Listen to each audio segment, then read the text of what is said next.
அந்த ஒரு கை போடுறது கிளவி மேல கை போடுற அளவுக்கெல்லாம் நாங்க ஒண்ணு கேண்டி பிடிச்சாலே இலக்கல்ல போட்டுக்கல. நீ சொன்னதுக்கு எனக்கு சிரிப்பே வரல. வந்து சீட்டாட்டத்துக்கு ஒரு கை போடுறான்னு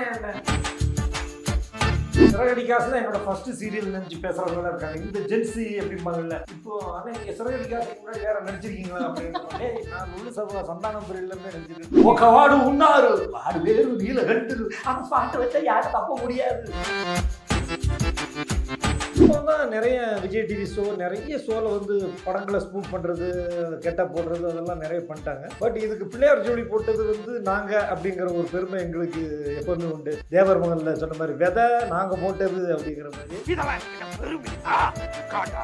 நிறைய பேர் யார்கிட்ட கேட்பாங்க, ஏன் சார் நீங்கள் சந்தானம் மாதிரி யோகி பாபு மாதிரி அப்படிம்பாங்க. அதாவது சந்தானம் மாதிரி ஒரே ஒரு சந்தானம் தான். தூத்துக்குடியிலே பெரிய தலை சின்ன தலைடா வேணும் தொப்பி கூட எவ்வளவு லூசா இருக்கும் பாத்தியா. என்ன பொறுத்த வரைக்கும் சினிமாவில் தான் நடிக்கணும் சீரியலில் தான் நடிக்கணும் கிடையாது. எனக்கு வந்து ஒரு நாடகம் நடத்தி ஒரு ஸ்டேஜில் போய் நடிச்சு அங்கே ஒரு 10 பேர் 20 பேர் இருக்கிறாங்கல்ல அவங்க கை தட்டி நான் நல்லா நடிக்கிறேன் அப்படின்னு சொன்னாலும் எனக்கு சந்தோஷம். இந்த தலைமுறை மக்களால் மட்டும் இல்லை. இப்போ சமீப காலமாக சினிமாலையும் சீரியல்லையும் கொஞ்சம் காமெடி வறட்சி, காமெடி ட்ராக்கே கிடையாதுல்ல. முன்னாடி பார்த்தீங்கன்னா வடிவேல் சார் வந்து காமெடி ட்ராக் பண்ணுவார். இப்போ காமெடி ட்ராக்கே கிடையாது. காமெடி கவுண்டமணி பீரியடு வடிவேல் பீரியட்லாம் பார்த்தீங்கன்னா ஒரு காமெடி ட்ராக் பண்ணி அந்த காமெடி நடிகர்களோட ஒரு 10-15 நடிகர்கள் பொழைச்சிக்கிட்டு இருந்தாங்க. இப்போ அதிலெல்லாம் மண்ணு தானே. நீ சண்டை ஒழிப்ப உன் மயம் உதவும் ஆனா சண்டை நான் ஒழிச்சது.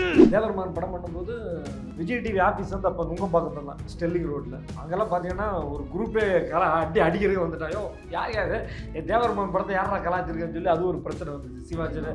சிவாஜி ரசிகர்கள் எல்லாம் சேர்ந்து கண்ணாடி விட்டெல்லாம் அடிக்க உடைக்க போயிட்டாங்க. போக்கிரி ஜெய் சாரையே முத கிண்டல் பண்ண ஒரு குரூப் யாருன்னா நாங்க தான். யார் அடிச்சு பொறி கிளம்புறது பூமியில தெரிதோ அவனா தமிழ். அந்த பண்ண பிறகு எங்களை வந்து ரைட்டரு டைரக்டரு டெக்னீஷியன் எல்லாத்தையும் எஸ்ஏசி சார் ஆஃபீஸில் கூப்பிட்டு உட்கார வச்சுட்டாங்க. எஸ்ஏசி சார் சொன்னார், என் பையனை கிண்டல் பண்ணிட்டு இவ்வளவு பண்ணியிருக்கீங்க அப்படின்னு சொல்லி பண்ணார். இல்லை சார் தப்பா நடந்து போச்சு இதுக்கு என்ன பண்ணாங்க.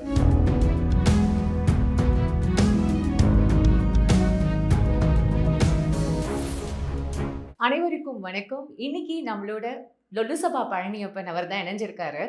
ஆனா உங்களை லொல்லுசபா பழனியப்பன் நான் இன்ட்ரடியூஸ் பண்ணி வேண்டுமா, இல்ல கல்யாண வீடு செல்வமா, இல்லம்மா இப்பதான் சிறகடிக்க ஆசையில பீக்ல இருக்கேனே என்ன அந்த செல்வம்னு இன்ட்ரடியூஸ் பண்ணி விடு அப்படின்னு சொல்வீங்களா?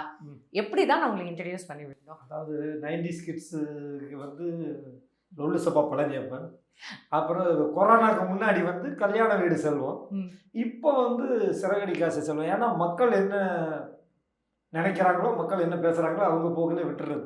இப்போ சிறகடிக்க ஆசை தான் வந்து இன்னும் நிறைய பேர் வந்து சிறகடிக்க ஆசை தான் என்னோட ஃபர்ஸ்ட் சீரியல் நினச்சி பேசுகிறவங்களாம் இருக்காங்க. இந்த ஜென்சி அப்படிம்பாங்கல்ல.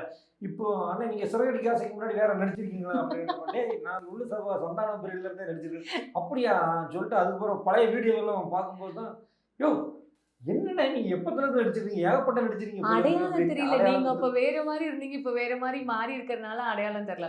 இப்ப நம்ம லொல்லு சபாலேருந்தே ஆரம்பிப்போம். லொல்லு சபா அப்படின்றது வந்து விஜய் டிவியில இந்த லொல்லு சபாலேருந்து வெளியில வந்து இன்னைக்கு எந்த பீக்ல ரீச் ஆயிருக்கிறவங்க எத்தனை பேர்னா அது ஃபர்ஸ்ட் நம்ம சந்தானம்லேருந்து நீங்கலேருந்து யோகி பாபுலேருந்து எவ்வளோ பேர் நான் லிஸ்ட் பண்ணிட்டு போயிட்டே இருக்கலாம். அதுவும் மனோகர் அவர்கள்லாம் சொல்லவே வேண்டாம் அவரோட பாடி லாங்குவேஜுக்கு. இப்போ திருப்பி லொல்லு சபா திருப்பியும் ஆரம்பிச்சா இந்த கூட்டணியா வருமா? இல்லை, அது லொல்லு சபா வந்து லொல்லு சபா 2 அப்படின்னு எடுத்தால் அது வந்து சாமி 2 மாதிரி ஒர்க் அவுட் ஆகாதுங்கிறது என்னோட கருத்து கணிப்பு. என்னென்னா ஆரம்பத்தில் ஸ்பூஃப் அப்படிங்கிறது ஆரம்பித்ததே எங்கள் டைரக்டர் தான், ராம்பாலா சார் தான். இப்போ தான் நிறைய விஜய் டிவி ஷோ நிறைய ஷோவில் வந்து படங்களை ஸ்பூஃப் பண்ணுறது கெட்டப் போடுறது அதெல்லாம் நிறைய பண்ணிட்டாங்க. பட் இதுக்கு பிள்ளையார் ஜோடி போட்டது வந்து நாங்கள் அப்படிங்கிற ஒரு பெருமை எங்களுக்கு எப்போவுமே உண்டு. தேவர் மகனில் சொன்ன மாதிரி விதை நாங்கள் போட்டது அப்படிங்கிற மாதிரி திருப்பி போய் ஏன் லொல்லுசபாவே நம்ம பண்ணணும். நம்ம திருப்பி லொல்லுசபா நடிகர்கள் எல்லாருமே சினிமா நிறைய நடிக்கிறாங்க, நிறைய சீரியல் நடிக்கிறாங்க. அவங்கவுங்களுக்கு என்ன திறமை இருக்கோ அவங்களுக்கு தகுந்த மாதிரி போயிடுறாங்க. நிறைய பேர் என்கிட்ட கேட்பாங்க, ஏன் சார் நீங்கள் சந்தானம் மாதிரி யோகி பாபு மாதிரி அப்படிம்பாங்க. அதாவது சந்தானம் மாதிரி ஒரே ஒரு சந்தானம் தான், யோகி பாபு மாதிரி ஒரே ஒரு யோகி பாபு தான், பழனியப்பன் மாதிரி ஒரே ஒரு பழனியப்பன் தான். எதுக்கு சொல்கிறேன்னா ஒவ்வொருத்தருக்கும் ஒவ்வொரு அமைப்பு ஒவ்வொரு கட்டம். ஒரு கிண்டி ஒரு ரேஸில் 30-40 குதிரை ஓடுது. 40 குதிரையும் 1வது இடத்துல வர்றதில்லை, ஒரு குதிரை தான் 1வது இடத்துல. ஆனால் இந்த ரேஸில் நம்மளும் ஓடுறோமே அப்படிங்கிற ஒரு சந்தோஷம் தான். ஏன்னா உங்களுக்கு தெரியும் மக்கள் நிறைய பார்த்துட்டு உங்களுக்கு தெரியும். இந்த சினிமாவையும் இந்த மீடியாவையும் நம்பி இப்போ சர்வைவல் பண்ணுறது ரொம்ப கஷ்டமான விஷயம். ஏன்னா முன்னாடியெல்லாம் ஒரு படங்கள் வந்து 3 வருஷம் ஓடிச்சுது. அதுக்கு பிறகு வந்து 1 வருஷம் ஓடிச்சுது கரகாட்டக்கார மாதிரி உள்ள படங்கள். இப்போல்லாம் வெள்ளி, சனி, ஞாயிறு அதோட நீ போயிருங்கிற மாதிரி ஆயிடுச்சு. சீரியலையும் பொறுத்தவரைக்கும் எப்படின்னா, இந்த சீரியலில் ஒரு 5 வருஷம் நடிச்சிட்டோன்னா அடுத்த சீரியல்னு வரும்போதே நிறைய பேர் அவன் போன சீரியலே பண்ணிட்டாயா வேறு புதுசாக போடுவோங்கிற ஃபார்மேட் வந்துருச்சு. அதனால் இப்போ வந்து நான் ஒரு 25 வருஷம் தாண்டி சர்வைவல் பண்ணியிருக்கிறேன் அப்படிங்கிறது எனக்கு சந்தோஷமாக. நமக்கு பிடிச்ச தொழிலுக்கு போகிறோம். நம்ம வந்து எனக்கு இதான் என் தொழில். அதாவது கடலில் மீன் பிடிக்க போகிறவங்க வந்து மீன் நிறைய கிடைச்சாலும் கிடைக்கலனாலும் அவங்க போட் எடுத்துகிட்டு போவாங்க. அது அவங்களுக்கு ஒரு சந்தோஷம். நான் மீன் பிடிக்க போகிறேன் அப்படிங்கிற மாதிரி நாங்களும் ஷூட்டிங் போகிறோங்கிறது ஒரு சந்தோஷம். இங்கே ஜெயிக்கிறோம். ஆனால் இப்போ நீங்கள் இதை சொல்லும் போதே இல்லை என்னால் வந்து உங்களோட உணர்வுகளை கண்டிப்பாக புரிஞ்சுக்க முடியுது. But at the same time இந்த லொல்லு சபான்னு வந்து ஆரம்பிக்கும் போது மக்கள் அப்போ 90s கிட்ஸ் ஆகட்டும் சரி, இப்போ இருக்கிற இந்த ஜென்சி கிட்ஸ் கூட இந்த லொல்லு சபா பார்த்து எப்படி சிரிப்பாங்க. ஏன்னா இப்போ அந்த காமெடியெல்லாம் கம்பேர் பண்ணும்போது இப்போல்லாம் காமெடி கூட அவ்வளோவா இல்லையே அப்படின்னு நம்ம பார்க்க வேண்டியது இருக்குது. ஆனால் லொல்லு சபால இருந்த எவ்வளோ பேர் பீக்குக்கு வந்துட்டாங்க. நிறைய பேர் வந்து அடையாளம் தெரியாமே போயிட்டாங்கல்ல. உங்களுக்கு அதான் நான் சொல்கிறேன், வாய்ப்புகள் ஏன் இல்லை? வாய்ப்புகள் இல்லைன்னு இல்லை. லொல்லு சபாவில் நிறைய பேர் நடிச்சிருக்கிறாங்க. நீங்கள் இன்னும் வந்து சந்தானம், சாமிநாதன், யோகி பாபு, சேசன் இப்படி கொஞ்சம் பேர் தான் தெரியுதே தவிர இதை தாண்டி பல பேர் வேலையை விட்டே போயிட்டாங்க. பல பேர் வந்து இறந்தே போயிட்டாங்க. சேசன், பஞ்சான் ஒருத்தர், சதீஷ்னு ஒரு நடிகர், அதை ஆரம்பிச்சு வச்ச கிரேசி குமார், அப்புறம் சந்தானத்துக்கு குருநாதர் பாலாஜி, இப்படி பல பேர் வந்து என்கிட்டே நிறைய கேட்பாங்க. என்ன லொல்லு சபால் நடித்தவங்கலாம் எங்கேயோ போயிட்டாங்க, நீங்கள் என்ன எப்படியோ லொல்லு சபால் நடித்த நிறைய பேர் எங்கேயோ போயிட்டாங்க, அதுக்காக நான் போக முடியுமா? அவங்கவுங்களுக்கு என்ன உண்டுமோ, அதாவது உங்களுக்கு என்ன அமைப்போ அதுக்கு தகுந்த மாதிரி. என்னை பொறுத்த வரைக்கும் சினிமாவில் தான் நடிக்கணும், சீரியலில் தான் நடிக்கணும்னு கிடையாது. எனக்கு வந்து ஒரு நாடகம் கிடச்சி ஒரு ஸ்டேஜில் போய் நடித்து அங்கே ஒரு 10 பேர் 20 பேர் இருக்கிறாங்கல்ல, அவங்க கைதட்டி நல்லா நடிக்கிறேன் அப்படின்னு சொன்னாலும் எனக்கு சந்தோஷம். உண்மையிலே சினிமாவில் நடிக்கிறத விட டிவியில் நடிக்கிறத விட என்னை பொறுத்த வரைக்கும் நாடகத்தில் நடிக்கிறது வந்து எனக்கு வந்து ரொம்ப சந்தோஷத்தை கொடுக்கும். நீங்கள் வந்து முன்னாடியெல்லாம் சினிமா ஷூட்டிங் போனால் இந்த வருஷம் நடித்தா அடுத்த வருஷம் ரிலீஸ் ஆகும். இப்போ அதான் நிலைமை. ஆனால் சீரியல் அப்படி இல்லை. முந்தானத்து ஷூட்டிங் முடிச்சு நானே அந்த எடுத்து நடித்ததை சிப்பு வந்து அங்கேருந்து நீங்க தான் ஒருத்தர் வீட்டு வரைக்கும் போறீங்க, கையில மொபைலோட டிராவல் பண்றீங்க, எல்லா இடத்துலயுமே வந்து இப்போ நீங்க சீரியல்ல நடிக்கிறதுனால ரொம்ப ஈஸியா வந்து ரீச் ஆயிடுறீங்களா? எல்லாருக்குமே உங்களுக்கு தெரிஞ்சு. இன்னொரு விஷயம் என்னன்னா, இந்த விஷயத்த சொல்லிடுறேன். நம்மளே எடுத்துக்கொண்டு போய் எடிட் முடிஞ்சு டப்பிங் முடிச்சுட்டு நடித்ததை இன்னைக்கு டப்பிங் முடிச்சுட்டு மறுநாள் டெலிகாஸ்ட் ஆகிற எத்தனை எபிசோட் இருக்குது. இன்றைக்கி ஷூட்டிங் நாளைக்கு டெலிகாஸ்ட், இன்றைக்கி ஷூட்டிங் நாளைக்கு டெலிகாஸ்ட். இந்த இடப்பட்ட நேரத்தில் டப்பிங் பேசுகிறவங்க டப்பிங் பேசணும். என்னை பொறுத்த வரைக்கும் நான் நடிக்கிற சீரியலில் சிறகடிக்க ஆசையில் மொத்தமே ஒரு 5-6 பேர் தான் டப்பிங் பேசுகிறாங்க. அதில் நானும் ஒருத்தர், ஹீரோ சுந்தராஜ் சார், நான், அந்த ஹீரோயின் தம்பி, இந்த மாதிரி கொஞ்சம் பேர். தென்றலை மெல்ல பேசல ஒரே ஒரு ஆள் தான், நான் மட்டும்தான் ஓன் வாய்ஸு.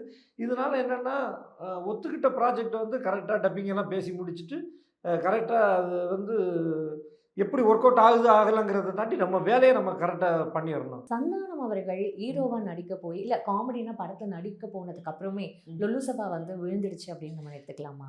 இல்லை, அது தவறான இருக்குது. சந்தானத்துக்கு பிறகு வந்து சாமிநாதன், ஜீவா எல்லாத்தையும் வச்சு அது ஹிட்டாக தான் பண்ணி மண்வாசனையெல்லாம் சந்தானம் இல்லாத எபிசோடு. அது டிஆர்பியில் நல்ல போன எபிசோட். அந்த டயலாக சொல்லி காட்டுங்க. நிலக்கடல வேர்க்கடல பொட்டுக்கடல நீ சொன்னதுக்கு எனக்கு சிரிப்பே வரல அப்படின்னு. அது சேசன் நான் ஸ்டேஜில் அது வந்து டிவியில் பண்ணதை ஸ்டேஜில் லாஸ்ட் சேசன் கூட ஸ்டேஜில் பண்ணியிருக்கிறாரு. அவர் சீட்டில் ஆடிட்டு இருப்பார். டேய் சுப்பிரமணி, டேய் வா வந்து ஒரு கை போடு, அதுக்கு வேற ஆளை போடு. கிளவி மேலே கை போடுற அளவுக்கு நான் ஒன்றும் கேந்தி பிடிச்சி தெரியல, அதுக்கு வேற ஆளை பாரு. நிலக்கடல வேர்க்கடல பொட்டுக்கடல நீ சொன்னதுக்கு எனக்கு சிரிப்பே வரல, வந்து சீட்டாட்டத்துக்கு ஒரு கை போடுறான்னு என்ன. ஆனால் போக கிளம்பி வேகமாக போனாலே இங்கே வேலையாக மாட்டுக்கு. இப்படி மெதுவாக சீட்டிலாண்டுக்கிட்டு போனால் வேலைக்கு ஆகுமா? அப்படி என்னடா வேகமாக வேலை பார்க்குற, ஓடு வியாபாரம் பண்ணுறேன், எப்படி விற்கிற? ஓடு ஓடு ஓடு ஓடு ஓடுன்னா எப்படிடா விற்கும்? ஓடாத நெல்லுன்னா தான் விற்கும் அப்படிங்கிறது. இதெல்லாம் வந்து எடுக்கும்போது எங்களுக்கு சீரியஸாக தான் பண்ணியிருப்போம். இதில் காமெடி இருக்குங்கிறது கூட எங்களுக்கு தெரியாது. இன்றைக்கும் நாங்கள் லொல்லு சபா பழைய எபிசோடை பார்க்கும்போது நாங்கள் ரணகளத்தில் நடிச்சிருப்போம். ஐயோ டேக் ஓகே ஆகிடும், அதில் காமெடி இருக்கா அப்படின்னு கூட எங்களுக்கு தெரியாது. ஆனால் அது வந்து அந்த தலைமுறை மக்களால் மட்டும் இல்லை, இப்போ சமீப காலமாக சினிமாலையும் சீரியல்லையும் கொஞ்சம் காமெடி வறட்சி, காமெடி ட்ராக்கே கிடையாது. இல்லை முன்னாடி பார்த்தீங்கன்னா வடிவேல் சார் வந்து காமெடி ட்ராக் பண்ணுவார். இப்போ காமெடி ட்ராக்கே கிடையாது. காமெடி கவுண்டமணி பீரியடு, வடிவேல் பீரியட்லாம் பார்த்தீங்கன்னா ஒரு காமெடி ட்ராக் பண்ணி அந்த காமெடி நடிகர்கள் கூட ஒரு 10-15 நடிகர்கள் பொழைச்சிக்கிட்டு இருந்தாங்க. இப்போ அதுலலாம் மண்ணு தானே. ஒன்றும் உண்மையாவே இப்போ காமெடின்றது ஒரு கொஸ்டின் படங்களே இல்லையே. ஆமாம். இப்போ நீங்கள் சந்தானம் மதகஜராஜான்னு ஒரு படம் காமெடியாக நடித்தார். 12 வருஷத்துக்கு படம் ரிலீஸ் ஆச்சு. ஆனாலும் அந்த படம் ஹிட். எப்படி ஹிட் ஆச்சு? ஏன்னா காமெடியா. ஏன்னா 12 வருஷத்துக்கு முன்னாடி உள்ள காமெடி கூட ஏன் ஒர்க் அவுட் ஆகுதுன்னா அது சந்தானம் அப்படிங்கிறதுனால. சந்தானத்திட்ட என்ன பொறுத்தவரைக்கும் ஒரு பெரிய ப்ளஸ் என்னன்னா, தியேட்டரில் 1000 பேர் இருந்தாலும் 2000 பேர் இருந்தாலும் தியேட்டர் ஆடியன்ஸை வந்து சிரிக்க வச்சு என்ஜாய் பண்ணுற ஒரு கெப்பாசிட்டி இருக்குது. எனக்கு தெரிஞ்சு சந்தானத்துக்கு பிறகு நிறைய பேர் காமெடி பண்ணி காமெடி இல்லைங்கிறாங்க. சில பேர் நல்லா காமெடி. உண்மையாவே அந்த ஜென்ரேஷன் இப்போ சந்தானம் அவருக்கு அப்புறம் இப்போ காமெடி நடிகர்கள் அப்படின்றது படமும் இல்லை, அப்புறம் வந்து காமெடியன்ஸும் இல்லை. அதே மாதிரி ஃபீமேல்லையும் இப்போ காமெடியன்ஸும் யாருமே இல்லாமல் இருக்கிறது. கோவை சரளாக்கு அப்புறம் இப்போ யாருமே இல்லை. அந்த பிளேஸ் வறட்சியாக தானே. அது அதாவது ஒவ்வொரு காலகட்டத்துக்கு பிறகும் ஒருத்தவங்க வருவாங்க. அதோடு முடிஞ்சிருச்சுன்னு சொல்ல முடியாது. இப்போ நீங்கள் மதுமிதா ஒன்று பண்ணாங்க, ஒரு கல் ஒரு கண்ணாடியில். ஜாங்கிரின்னு ஒருத்தவங்க பண்ணாங்க. தேவதர்ஷினி மேடம் பண்ணுறாங்க. இதில் என்னன்னா அவங்க வெறும் இப்போ வர்ற எல்லாருமே வெறும் காமெடியோட மட்டும் இல்லாமல் அவங்க வந்து கேரக்டரு சென்டிமெண்ட் அப்படி அதுக்குள்ளே போயிட்டாங்க. இப்போ நீங்கள் யோகி பாபு பார்த்தீங்கன்னா சந்தானம் வந்து ஃபுல் காமெடியான்னு வச்சுக்கலாம். யோகி பாபு வந்து இந்த மண்டேலா மாதிரி வந்து கொஞ்சம் சீரியஸான படங்களையும் பண்ண ஆரம்பிச்சிட்டாரு. அவர் வெறும் காமெடியாக இல்லாமல் சீரியஸாக பண்ணியிருக்காரு. சந்தானம் சில படத்தில் கொஞ்சம் சீரியஸான விஷயங்கள் பண்ண போய் அது கொஞ்சம் ஒர்க் அவுட் ஆகாமல் கூட போயிருக்கு. ஆனால் எனக்கு தெரிஞ்சு காமெடியில் வந்து என்றைக்குமே வசூல் சக்கரவர்த்தி வந்து சந்தானம் தான். சரி. Actor, comedy actor and sentiment, humour எல்லாம் கலந்தடிக்கிறதுல யோகி பாபு. யாருமே இங்கே அதாவது அவங்கவுங்க தகுந்த மாதிரி. நீ அவரை மாதிரி இல்லை இவரை மாதிரி இல்லை, நீ யாரும் கம்பேர் பண்ண முடியாது. அவங்களுக்கு ஒரு கம்பேர் பண்ண முடியும். இப்போ என்னையே சொல்லுவாங்கல்ல, ஏங்க நீங்கள்லாம் ஏங்க அப்படிம்பாங்க. ஐயோ நீங்கள் சினிமாவில் நடித்தா தான் நடிப்பு கிடையாது, சீரியலில் நடித்தாலும் நடிப்பு தான். அது மட்டும் என்ன ஷூட்டிங்கு ட்ரெஸ்ஸு கொண்டு போட்டோமா, அதுவும் கேமரா முன்னாடி நிற்க வேண்டியதில்லை. சினிமா கேமராவானாலும் டிவி கேமராவானாலும் இந்த மாதிரி கேமராவானாலும் ஏன் இப்போ பசங்க மொபைலில் விளாட்றாங்கல்ல, மொபைலில் ஒரு வீடியோவில் ஃபேமஸ் ஆகிறவங்க எவ்வளோ பேர் இருக்கிறாங்க. அந்த ஒரு சின்ன பையன், ஒரு 2 பசங்க, இன்னைக்கு எனக்கு பிறந்த நாள் அதனால் பாருங்கள் கேக் வெட்டுறோம் பார்த்தீங்களா, கேக் வெட்டிட்டு அவங்க அம்மாவுக்கு கொடுக்குறாங்க, எனக்கு கொடுக்க மாட்டேங்கிறாங்க கைஸ் அப்படிங்கிறான். அவன் அந்த வீடியோவில் ஃபேமஸ் ஆகிடறான். புரியுதுங்களா? அதனால் வந்து ஒரு திறமையை வளர்த்துக்கிறதுக்கு சினிமா மூலமாக தான், டிவி மூலமாகலாம் கிடையாது. எப்படி வேணாலும் வரதான் செய்வான். அது நிறைய பேர் என்கிட்ட கேட்பாங்க, சார் என்னங்க சினிமாவில் ஒவ்வொருத்தர் போராடி கம்பெனியாக ஏறிக்கிட்டு இருக்கிறான், ஷார்ட் ஃபிலிமு யூடியூப்லேருந்து வர்றவங்கலாம் ஈஸியாக வந்துடுறாங்களே அப்படின்னு. அது யூடியூப் ஷார்ட் ஃபிலிம் எல்லாம் ஈஸியாக வர்றது கிடையாது. யூடியூப்பு ஷார்ட் ஃபிலிமும் பல பேர் பண்ணுறாங்க. ஆனால் இப்போ நீங்கள் இவ்வளோ நீங்கள் வந்து சொல்லும்பொழுது நீங்கள் எவ்வளோ அதை வந்து மிஸ் பண்ணுறீங்க அப்படின்ற எனக்கு தெரியுது. இல்லை இதுவும் வந்து ஈக்குவலான ஒரு விஷயம், அது நீங்கள் அங்கீகாரம் கொடுங்க அப்படின்னு நீங்கள் வந்து போராடுற மாதிரியே நான் உணர்றேன். உண்மையே மக்கள் இதை பார்க்குற மக்களும் அக்செப்ட் பண்ணிருக்காங்க. அதாவது திறமையை வளர்த்துக்கிறதுக்கு அதாவது ஒரு விஷயம் என்னென்னா, இப்போ நாங்கள் நடிக்கிறோன்னா இதை பார்க்குறாங்கல்ல ஒருத்தன், அவங்க என்னை விட பெரிய நடிகர்களாக இருப்பாங்க. ஆனால் அவங்க வந்து ஃபேமிலிக்காகவும் கிடைக்காம இருக்கலாம், வெளியூரில் இருப்பாங்க. இப்போ நம்ம இன்டர்வியூவில் நம்ம ஏதோ போராடி ஜெயிச்சுட்டு வந்துடுறோம், நடிக்கிறோம், சீரியல் நடிக்கிறோங்கிறனால இன்டர்வியூ கொடுக்குறோம். எங்களெல்லாம் விட திறமைசாலிங்க லட்சம் மக்கள் இருக்கிறாங்கன்னு எனக்கே தெரியும். ஏன்னா நான் வந்து ஒரு மதுரையில் ஒரு ப்ரோக்ராம் போகும்போது நாடகம் பார்க்குறேன். ஒரு நைட்டு ஃபுல்லாக ஒருத்தங்க நடிக்கிறாங்க, காமெடி பண்ணுறாங்க. எப்படி பண்ண முடியும்? அது நீங்கள் சினிமா சீரியல் நடிக்கிறத விட கஷ்டம் இல்லையா? நாடகம் வந்து ஒருத்தர் நடிக்கிறான், பப்புன்னு வேஷம் போட்டு ஒருத்தர் நடிக்கிறாரு, நான் பார்க்குறேன். ஆனால் அவர் வந்து என்னை வந்து அண்ணே பழனே நீங்கள் பார்க்குறண்ணே செல்லத்தில் அண்ணே அப்படின்னு சொன்னால் கூட நான் அவர்கிட்ட சொல்லியிருக்கேன், அண்ணே நாங்கள்லாம் ஒன்றும் கிடையாது, என்னை விட நீங்கள் தான் பெரிய விஷயம். அது பெரிய விஷயங்க. விடிய ஒருத்தங்களை மக்களை சிரிக்க வைக்கிறது, கிராமத்தில் ஒரு 1000-2000 பேரை வந்து ஒரு கட்டுக்கோப்பில் வைக்கிறதுங்கிறது சாதாரண விஷயம் இல்லை. உங்களுக்கும் சந்தானம் அவருக்கும் வந்து என்ன மாதிரியான ஒரு கெமிஸ்ட்ரி இருந்தது? ஏன்னா நீங்கள் படம் கூட ஒரு நடிச்சிங்க அவர் கூட. முக்கியமாக அந்த காட்சி இது வந்து ஐபிஎல்க்கு உங்களை வந்து சங்க ஊத சொல்லுவார். நீங்கள் வந்து ஐபிஎல் மியூசிக் டீம் மியூசிக் ஊதுவீங்க. அதை நீங்கள் பண்ணி காட்டுவீங்களா? அது என்னன்னா கண்ணால் எடுத்துன்னு ஆசையா? ஒரே ஒரு விஷயம் ரசிகர்களுக்கு சொல்லுவேன், சந்தானம் வந்து எத்தனை படத்தில் காமெடியாக நடித்தாலும், எத்தனை படம் சொந்த படம் எடுத்தாலும், சந்தானத்தோட சூப்பர் ஹிட் படம், சூப்பர் கலெக்ஷன் படம் எதுன்னு பார்த்தீங்கன்னா அது கண்ணால் எடுத்துன்னு ஆசையாக தான். அந்த கண்ணால் எடுத்துன்னு ஆசையால் சந்தானத்தோட ஒரே அசிஸ்டன்ட் நான் தான்.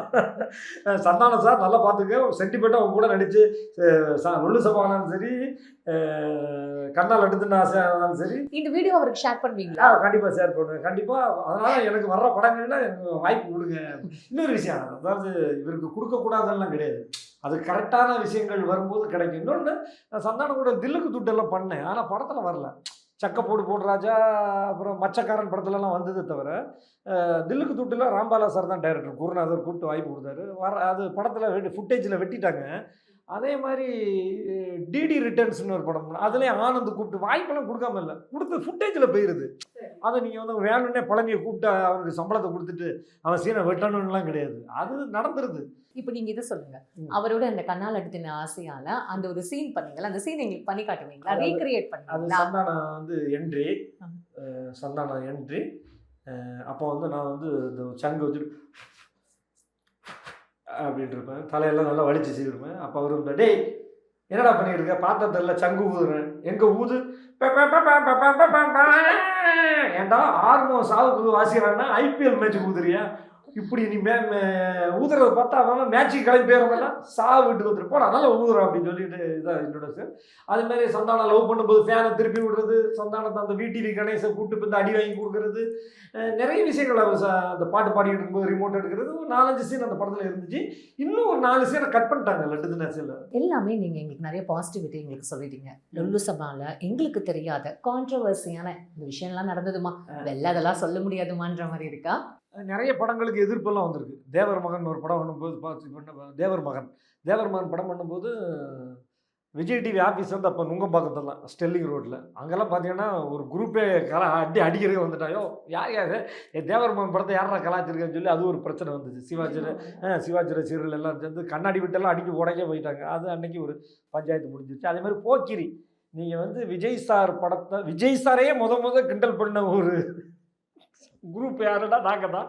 ஆனால் ஒரு விஷயம் என்னென்னா, விஜய் சார் கிண்டல் பண்ணி நடித்த ஜீவாவானாலும் சரி, சந்தானம் ஆனாலும் சரி, எல்லாருமே விஜய் சார் கூட போய் நடிச்சிட்டாங்க. அதனால் விஜய் சார் அதெல்லாம் பார்க்கவே மாட்டார், அதெல்லாம் ஜாலியாக இருப்பான். ஆனாலும் விஜய் சாரை வந்து சென்டிமெண்ட்டாக கலாய்ச்சி எபிசோட் பண்ண முதல் ஆள் நாங்கள் தான். இன்றைக்கி நிறைய பேர் கலாய்க்காமல் போகலாம், வாழ்த்தலாம் என்னன்னு சொன்னாலும் ஃபஸ்ட்டு வந்து நாங்கள் தான் அந்த மாதிரி பண்ணோம். அந்த பண்ண பிறகு எங்களை வந்து ரைட்ரு, டைரக்டரு, டெக்னீஷியன் எல்லாத்தையும் எஸ்எஸ்சி சார் ஆஃபீஸில் கூப்பிட்டு உட்கார வச்சுட்டாங்க. அப்படியா? நடிகர்களெல்லாம் விட்டுட்டாங்க. விஜய் சார் பார்த்த எபிசோடு வந்து போக்கிரி. விஜய் சாரே பார்த்துருக்காரு போக்கிரி எபிசோடு பார்த்து என்ன அப்படி கலாச்சிருக்காங்க அப்படின்னு சொல்லிட்டு, ஆனால் பெருசாக ரியாக்ட் பண்ணல. எஸ்எஸ்சி சார் சொன்னார், என் பையனை கிண்டல் பண்ணிட்டு இவ்வளோ பண்ணியிருக்கீங்க அப்படின்னு சொல்லி இது பண்ணார். இல்லை சார் தப்பாக நடந்து போச்சு, இனிமேல் நான் பண்ண மாட்டோம் அப்படின்னு சொல்லிட்டு அது பண்ணிட்டோம். ஆனால் போக்கிரி எபிசோடு செம ஹிட்டு. அவன் அடித்தா அடிப்படாதரா, இடி விழும், டே என்னடா டான்ஸு போயிட்டு அடுத்து கதைக்கு வாங்கடா அப்படிங்கிற மாதிரி விஷயங்கள்லாம் அதில் பண்ணியிருப்பாங்க. ஒரு குரூப்புக்கு அது பிடிக்கலன்னா கூட அது மெஜாரிட்டியான குரூப், மெஜாரிட்டியான மக்கள் பார்த்து தானே அந்த லொல்லு சபா ஹிட்டு. ஆனால் ஒரு விஷயம் என்னென்னா, விஜய் சார் படத்தை கிண்டல் பண்ணும்போது அஜித் சார் ரசிகர்கள் சந்தோஷப்படுவாங்க, அஜித் சார் படத்தை கிண்டல் பண்ணும்போது விஜய் சார் ரசிகர்களை கிண்டல் பண்ணுவாங்க. ஆமாம், இப்போ நீங்கள் விஜய் சாரோட போக்கிரி படத்தை நீங்கள் கிண்டல் பண்ணதுக்கு இந்த மாதிரியான ஒரு விஷயம் இஷ்யூ ஆச்சுன்னு சொன்னீங்க. அப்போ அஜித் சார் படத்துக்கும் கண்டிப்பாக இஷ்யூ ஆயிருக்கணும். கிரீடம் எல்லாம் பண்ணோம்ல, கிரீடம் வந்து பண்ணாங்க. நிறைய அஜித் சார் படம், விக்ரம் சார் படம், விஷால் படம் எல்லாம் பண்ணியிருப்பாங்க. சில நடிகர்கள்லாம் வந்து அதை பார்த்துட்டு சிரிச்சுட்டு விட்டுருவாங்க. அது ஒரு பெரிய விஷயமா எடுத்துக்க மாட்டாங்க பசங்க அது அப்படின்னு சொல்லிட்டு. ரெண்டாவது அந்த ஸ்பூஃபே ஃபஸ்ட்டு இவங்க தானே ஆரம்பிச்சது, எப்படா கலாய்க்கலாம் அப்படின்னு சொல்லி. அதுக்கப்புறம் இப்போ நிறைய பேர் அங்கே விஜய் டிவி ஷோலையும் சரி, ஸ்டேஜ் ஷோலையும் சரி, யூடியூப்லேயே இப்போ கலாய்க்கிறாங்க. அது ஒன்று. இது நீங்கள் படங்கள் வச்சு வெளில சொல்கிறீங்க. நான் கேட்குறது, உங்களோட லொல்லு சபா டீமுக்குள்ள வெளில தெரியாதுமா, ஆனால் இந்த மாதிரியான விஷயங்கள்லாம் எங்களுக்குள்ள சண்டை, அடிதடி சண்டை வரைக்கும் போயிருக்கு, ஈகோ கிளாஷஸ்லாம் வந்திருக்குன்ற மாதிரி. அதெல்லாம் கிடையாது. அதாவது லொல்லு சபா நடிகர்கள் விடிய ரத்தம் கக்கியெல்லாம் கூட நடிச்சிருக்கிறோம். ஏன்னா நாங்களாம் ஒரே டேக் 2 டேக்கில் பண்ண மாட்டோம். எங்கள் டைரக்டர் வந்து யாருன்னா ஜாஸ்தி டேக் எடுக்கிறது, ஏன்னா சந்தானம் அவரே வந்து சொல்லியிருக்காரு, மனோகர் அவர் தாம்மா ஜாஸ்தி வந்து எடுத்திருக்காரு அப்படின்னு. ஸோ நீங்கள் யாரை சொல்வீங்க உங்கள் இதில்? இல்லை, மனோகர் சார் தான்.